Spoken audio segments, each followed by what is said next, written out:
Your favourite shopping destination value zone hyper mart ఇప్పుడు మన అమీర్పేట్ లో పిల్లర్ నంబర్ 1081 వద్ద. హాయ్ హలో నమస్తే, welcome back to iDream media. ఇక అమెరికా నుంచి మరొక కొత్త మలుపు అని చెప్పొచ్చు. ట్రంప్ అనే పర్సన్ ఏం చేశారు అంటే, ఎవరైతే యూఎస్లో H1B వీసా మీద ఉండి వర్క్ చేసుకుంటూ ఉన్నారో, ఇన్ కేస్ వాళ్ళు వాళ్ళ కంట్రీస్కి వెళ్ళినట్లయితే తిరిగి వెనక్కి రావడానికి వాళ్ళ కంపెనీ గవర్నమెంట్కి 85 lakhs వరకు పే చేయాల్సి ఉంటుందని ఒక స్టేట్మెంట్ అయితే ఇచ్చారు. ఇది మరి ఎవరికి మంచిది ఎవరికి చెడుది అనేది తెలుసుకుందాం. నమస్కారం. నమస్తే విరాట్.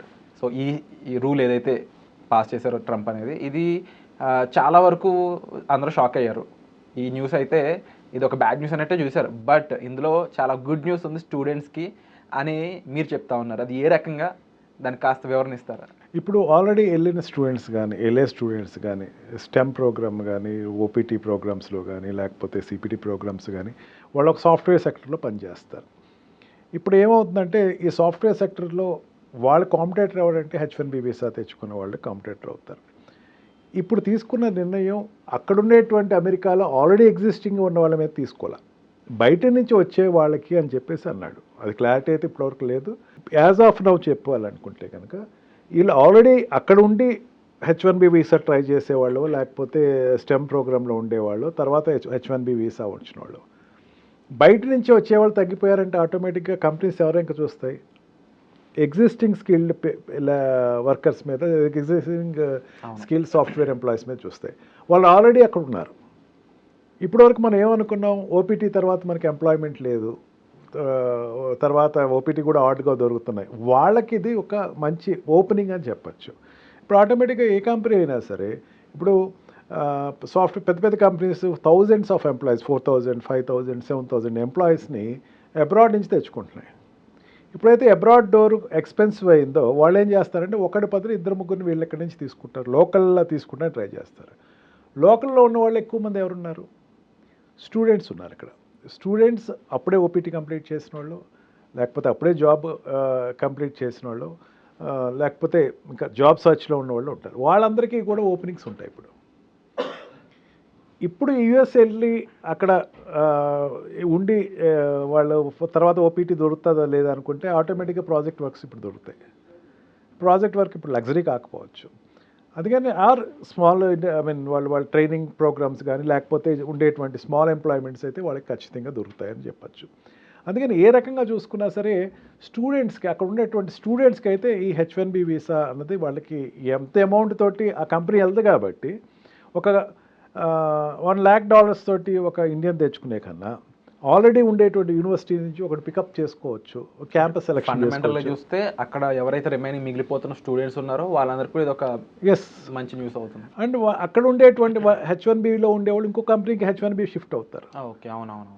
H1B అయిపోయిన వాడు కూడా ఇంకా అక్కడ ఉండిపోయి కంటిన్యూ చేసుకుంటారు, పొజిషన్స్ ఖాళీ అవుతున్నాయి. ఖాళీ అవుతున్నాయి. అండ్ ఇందులో మరొక విషయం తెలుసుకోవాలనుకుంటున్నా ఏంటంటే, ఈ విషయానికి భయపడో లేదంటే ఎందుకు వచ్చిన రిస్క్ అనో, ఇప్పుడు ఉన్న H1B వాళ్ళు ఇంకెప్పటికి ఇండియా రాకుండా ఉండిపోయే పొజిషన్ ఉందంటారా? 4 years అయితే రాకుండా ఉండటం బెటర్ నా దృష్టిలో, ట్రంప్ ఉన్నంతకాలం. ఎందుకంటే మళ్ళీ ఏ అమౌంట్ కట్టుకుని అక్కడ ఏదైనా అయింది అనుకోండి, ఇబ్బంది కదా.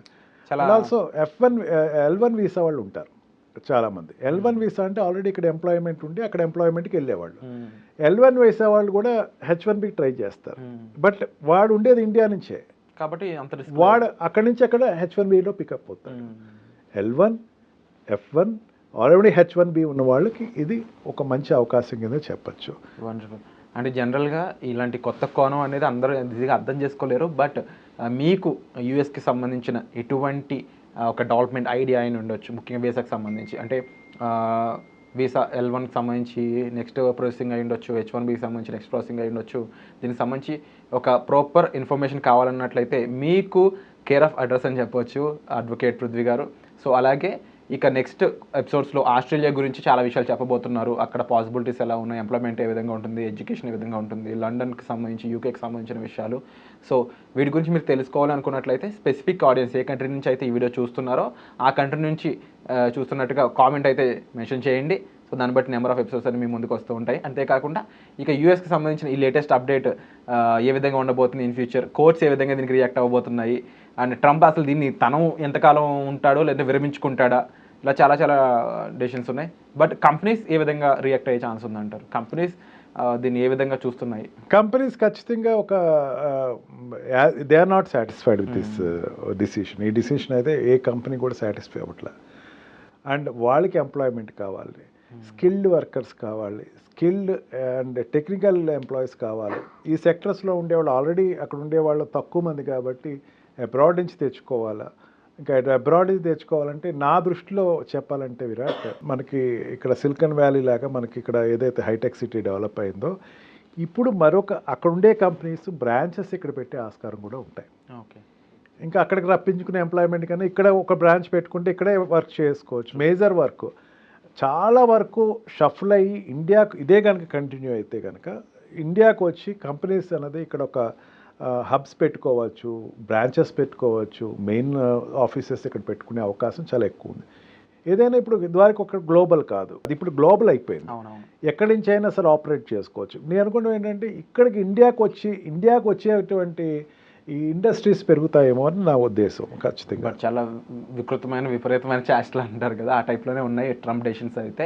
అండ్ దీనిపై అంటే ఎలాంటి అంశాలు, ఇలాంటి డెసిషన్స్ ఇలా తీసుకుంటున్నప్పుడు డెఫినెట్లీ అక్కడ కోర్టు కూడా కొన్ని పర్మిషన్స్ ఇవ్వాల్సి ఉంటుంది. దానికి సంబంధించి స్టే అయితే వేయడం జరిగింది. బట్ ఇది ఎంతకాలం ఉంటుంది, దీనికి సంబంధించి ఫైనల్ డెసిషన్ వస్తుందా రాదా ఏంటి అనేది ఇంకా తెలియాల్సి అయితే ఉంది. బట్ లేటెస్ట్ అప్డేట్స్ కోసం చూస్తుండండి ఐడ్రీమ్ మీడియా. అండ్ మీకు ఏ డౌట్ ఉన్నా వీసాకు సంబంధించి మీరు తెలుసుకోవాలనుకున్నట్లయితే ప్లీజ్ కాంటాక్ట్ అడ్వకేట్ పృథ్వీ గారు. సో వచ్చే ఎపిసోడ్లో మళ్ళీ కలుద్దాం. Thank you so much. And for more videos, Please subscribe to iDream. Please subscribe to iDream. Please subscribe iDream. And please subscribe to iDream. For more videos, subscribe to iDream. please like, share and subscribe to the channel. Congratulations, iDream. Subscribe to iDream. Subscribe to iDream. So subscribe to iDream Media. iDream ki iDream team andarki huge congratulations. Please subscribe iDream Media. Please subscribe to iDream. Subscribe iDream. Please subscribe to iDream. iDream అంటే నా కళల channel subscribe చేసుకున్న నోరు తిరుగుతలేదు, మీరైతే గంట గుర్తు కొట్టండి. For more such videos, please subscribe to iDream. Subscribe to iDream. Please subscribe to iDream. Please subscribe iDream Media. Please do subscribe to iDream. Please subscribe to iDream Media. For best entertainment and information, please subscribe iDream. And don't forget to subscribe to iDream.